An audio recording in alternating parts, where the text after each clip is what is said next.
Hello আমার প্রিয় শিক্ষার্থী বন্ধুরা, পরীক্ষার প্রস্তুতি চ্যানেলে তোমাদের স্বাগত। আশা করি তোমরা সবাই ভালো আছো। আজকের আমাদের বিষয় স্ট্যাটিক জিকে এবং কারেন্ট অ্যাফেয়ার্সের ওপর কিছু গুরুত্বপূর্ণ প্রশ্ন, যেগুলো তোমাদের আপকামিং যে সমস্ত পরীক্ষাগুলো আসছে, যেমন WB, SSC, SLST, WB, SSC group COD, WBP KP, food SI, RRB group D প্রভৃতি পরীক্ষাগুলোর ক্ষেত্রে খুবই গুরুত্বপূর্ণ হতে চলেছে। তো বন্ধুরা, আজকের আমাদের প্রথম প্রশ্ন, সিক্সথ বিমস্টেক সামিট 2025 কোথায় অনুষ্ঠিত হলো? সিক্সথ বিমস্টেক সামিট 2025 কোথায় অনুষ্ঠিত হলো? বন্ধুরা, এই প্রশ্নের সঠিক উত্তর হয়ে যাবে ব্যাংকক। এই প্রশ্নের সঠিক উত্তর ব্যাংকক। 2 নম্বর প্রশ্ন, তবে তার আগে যারা যারা আজ আমার চ্যানেলে প্রথম এসেছো, প্রত্যেককে বলবো চ্যানেলটিকে সাবস্ক্রাইব করে পাশে থাকা বেল আইকনটিকে প্রেস করে অল করে রাখবে। আগামী দিনে এরকম গুরুত্বপূর্ণ শিক্ষামূলক ভিডিও সবার আগে তোমার কাছে পৌঁছে যাবে। এবং যে সমস্ত বন্ধুরা ফেসবুক থেকে আমার ভিডিও দেখছো, প্রত্যেককে বলবো চ্যানেলটিকে একটি লাইক করে ফলো করে দিও। 2 নম্বর প্রশ্ন, ইসরো এর সদর দপ্তর কোথায় অবস্থিত? বন্ধুরা, খুবই গুরুত্বপূর্ণ প্রশ্ন। ইসরো এর সদর দপ্তর কোথায় অবস্থিত? অপশানগুলো দেখে নাও। A Mumbai, B Bangalore, C Hyderabad, D Delhi. Comment করতে থাকো তোমার সঠিক উত্তরটি। বন্ধুরা, এই প্রশ্নের সঠিক উত্তর হয়ে যাবে ব্যাঙ্গালোর। ব্যাঙ্গালোরে ইসরোর সদর দপ্তর অবস্থিত। 3 নম্বর প্রশ্ন, খুবই গুরুত্বপূর্ণ প্রশ্ন। দ্য থার্ড পিলার বইটির লেখক কে? দ্য থার্ড পিলার বইটির লেখক কে? বন্ধুরা, অপশানগুলো দেখে নাও। এ শক্তিকান্ত দাস, বি রঘুরাম রাজন, সি উর্জিত পাটেল, ডি শশী থারুর। সঠিক উত্তরটি কমেন্ট করো। তো বন্ধুরা, এই প্রশ্নের সঠিক উত্তর হয়ে যাবে বি রঘুরাম রাজন। রঘুরাম রাজন সঠিক উত্তর।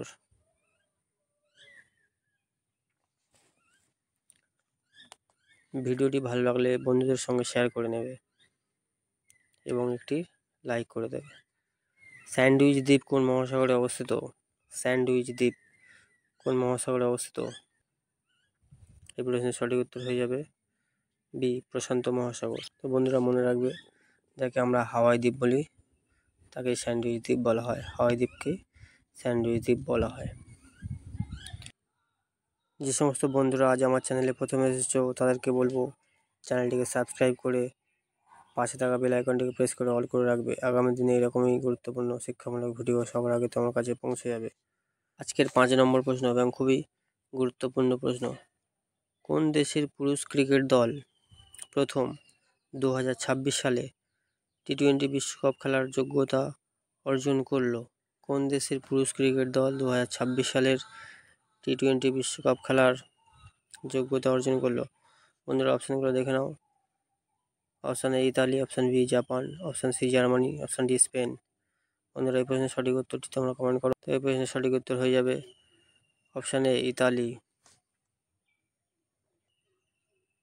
6 নম্বর প্রশ্ন, ফ্রেঞ্চ ওপেন 2025 পুরুষ একক বিভাগে কে চ্যাম্পিয়ন হলো? ফ্রেঞ্চ ওপেন 2025 পুরুষ একক বিভাগে কে জয়লাভ করেন? খুবই গুরুত্বপূর্ণ প্রশ্ন। কয়েকদিন আগে হয়ে গেল ফ্রেঞ্চ ওপেন। পুরুষ একক বিভাগে কে জয়লাভ করেন? বন্ধুরা, অপশানগুলো দেখে নাও। A Jannik Sinner, B Carlos Alcaraz, C Roger Federer, D Novak জোকোভিচ। বন্ধুরা, এই প্রশ্নের সঠিক উত্তর হয়ে যাবে বি কার্লোস আলকারেজ।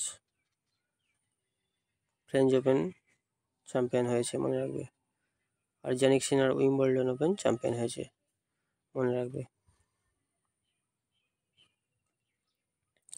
পরের প্রশ্ন, 7 নম্বর প্রশ্ন, ফ্রেঞ্চ ওপেন 2025 মহিলা একক বিভাগে কে জয়লাভ করেন? ফ্রেঞ্চ ওপেন 2025 মহিলা একক বিভাগে কে জয়লাভ করেন? বন্ধুরা, অপশানগুলো দেখে নাও। আরিনা সাবালেঙ্কা, ইগা সোয়েটেক, কোকো গফ, নামান্ডা আনিসিমোডা। বন্ধুরা এই পর্যন্ত সঠিক উত্তর হয়ে যাবে কোকো গফ। ফ্রেঞ্চ ওপেন 2025 মহিলা একক বিভাগে জয়লাভ করেন। ভিডিওটি ভালো লাগলে লাইক, কমেন্ট এবং শেয়ার করতে ভুলবে না। কার্গিল বিজয় দিবস কবে পালিত হয়? 8 নম্বর প্রশ্ন, খুবই গুরুত্বপূর্ণ প্রশ্ন। কার্গিল বিজয় দিবস কবে পালিত হয়?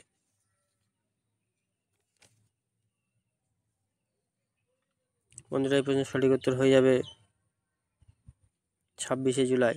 26শে জুলাই কার্গিল বিজয় দিবস পালিত হয়। যে সমস্ত বন্ধুরা আজ আমার চ্যানেলে প্রথমে এসেছো তাদেরকে বলবো চ্যানেলটিকে প্লিজ সাবস্ক্রাইব করে পাশে থাকা বেল আইকনটিকে প্রেস করে অল করে রাখবে। আগামী দিনে এরকমই শিক্ষামূলক ভিডিও সবার আগে তোমার কাছে পৌঁছে যাবে। পরবর্তী প্রশ্ন, খুবই গুরুত্বপূর্ণ প্রশ্ন। ওয়ার্ল্ড বক্সিং কাপ 2025 মহিলা 54 কেজি বিভাগে কে চ্যাম্পিয়ন হলো? পরবর্তী প্রশ্ন, খুবই গুরুত্বপূর্ণ প্রশ্ন। ওয়ার্ল্ড বক্সিং কাপ 2025 মহিলা 54 কেজি বিভাগে কে চ্যাম্পিয়ন হয়েছেন?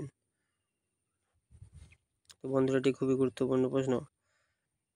বন্ধুরা অপশানগুলো দেখে নাও। A Sakshi Chaudhary, B Yoselin Perez, C Jasmine Lamboria, D Victoria Grafeeva. বন্ধুরা এই পর্যন্ত সঠিক উত্তরটি কমেন্ট করো। ভারতের সাক্ষী চৌধুরী 54 কেজি বিভাগে চ্যাম্পিয়ন হয়েছে। তো বন্ধুরা মনে রাখবে ওয়ার্ল্ড বক্সিং কাপ 2025 এটি অনুষ্ঠিত হয়েছিল কাজাখস্তানে। ভারতের সাক্ষী চৌধুরী তিনি ইয়োসেলিন পেরেজকে হারিয়ে 54 কেজি বিভাগে চ্যাম্পিয়ন হয়েছেন। আর একটা গুরুত্বপূর্ণ তথ্য মনে রাখবে, জেসমিন ল্যাম্বারিয়া তিনি 57 কেজি বিভাগে চ্যাম্পিয়ন হয়েছেন। তিনি ভারতের। জেসমিন ল্যাম্বারিয়া তিনিও ভারতের, কিন্তু তিনি 57 কেজি বিভাগে চ্যাম্পিয়ন হয়েছেন। ভিক্টোরিয়া গ্রাফেইভা ইনি কাজাখস্তানের, ইনি 60 কেজি বিভাগে চ্যাম্পিয়ন হয়েছিলেন। The one cricket my life and more কার লেখা? The one cricket my life and more এই আত্মজীবনীটি কার লেখা? খুবই গুরুত্বপূর্ণ প্রশ্ন। আপনারা অপশানগুলো দেখে নাও। Sachin Tendulkar, B Yuvraj Singh, C Shikhar Dhawan, D M S Dhoni. বন্ধুরা এই প্রশ্নের সঠিক উত্তরটি তোমরা কমেন্ট করো তাড়াতাড়ি। তো বন্ধুরা এই প্রশ্নের সঠিক উত্তর হয়ে যাবে অপশান সি শিখর ধাওয়ান। এই প্রশ্নের সঠিক উত্তর অপশান সি শিখর ধাওয়ান। শিখর ধাওয়ানের আত্মজীবনী হচ্ছে the one cricket my life and মোর। বন্ধুরা সচিন তেন্ডুলকরের আত্মজীবনী কোনটি? মনে রাখবে প্লেয়িং ইট মাই ওয়ে, এটি সচিন তেন্ডুলকরের আত্মজীবনী। Playing it my way Sachin তেন্ডুলকরের আত্মজীবনী। আর যুবরাজ সিংয়ের আত্মজীবনী মনে রাখবে the test of my life from cricket to cancer and comeback. Yuvraj সিংয়ের আত্মজীবনী হলো the test of my life from cricket to cancer and comeback. আর এম এস ধোনির এখনও পর্যন্ত কোনো আত্মজীবনী প্রকাশ হয়নি। তো বন্ধুরা আজকের মতো এই পর্যন্ত। ভিডিওটি ভালো লাগলে বন্ধুদের সঙ্গে শেয়ার করে নেবে এবং আমার চ্যানেলটিকে সাবস্ক্রাইব করে পাশে থাকা বেল আইকনটিকে প্রেস করে অল করে রাখবে। তো তোমরা ভালো থেকো, ধন্যবাদ।